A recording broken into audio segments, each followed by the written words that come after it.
Welcome to Eddie Gold's Inspired Flow. Today is a new flow, a new week. Opportunity to inspire. My son started a new school. He's about to enter manhood. For the Jewish people, that's 13 years old.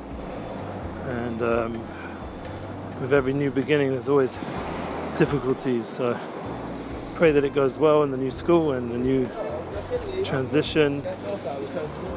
And we went to the Kotel yesterday, the Wailing Wall, Western Wall, and as a family we went there and prayed. It was very special to be able to disconnect, to reconnect over the Shabbat, and then even after Shabbat, Shabbos, to use the time Saturday night to connect with the family more in a spiritual way through praying at that holy site. And there were so many people, and it was nice getting there and getting back. Opportunity to keep up with the fitness, keeping balanced, and apply all the points we mentioned. We've been talking a lot about sleeping and awaking, refreshed, and we're going to go ahead now to new topics of inspired flow. So today is an important reminder of something that happened to me Friday day of Shabbat. I went out, suddenly I was invited by a good friend who's in London, Amsterdam, Berlin. Invited me to sit with him and his friends now that he's in Israel more. And everyone told their story why they're in Israel, having a more focused spiritual experience. And I was able to do the same. And it came to me that not only is this podcast fundamental for the sake of sharing and developing and growing. I do apologize for the sound, but once again, Jerusalem's a busy place, just like I'm busy. A lot of noise, a lot of growth, a lot of building. Rabbi once said to me, where there's building, there's noise. Where there's noise, there's building. So it's worth having all the noise. It means there's stuff going on in a good way. But anyhow, so we're in the Holy Land, we're in the Holy Jerusalem. We have an opportunity together to grow, to build, and to tap into that flow that exists here in a much more open, revealed way. And people come here in different forms and ways, but I do believe, for me, the fundamental point was the flow, the divine providence of all the different people and friends.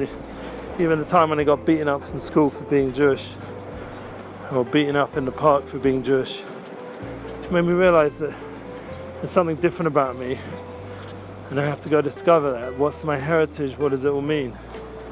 So that divine flow, I think, is going through the world in a very strong way right now, waking people up and reminding them that there is a flow, and that there is a point, and there is a heritage, and there is a tradition, and there is something which is deep and fundamental to their inner being and inner fulfillment, and then they're all going on this journey to discover that.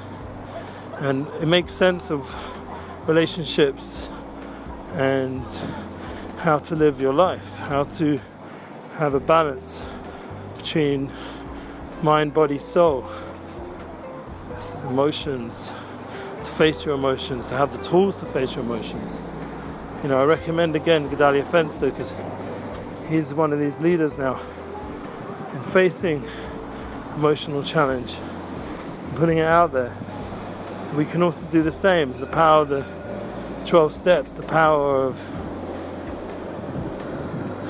mindfulness, state of mind.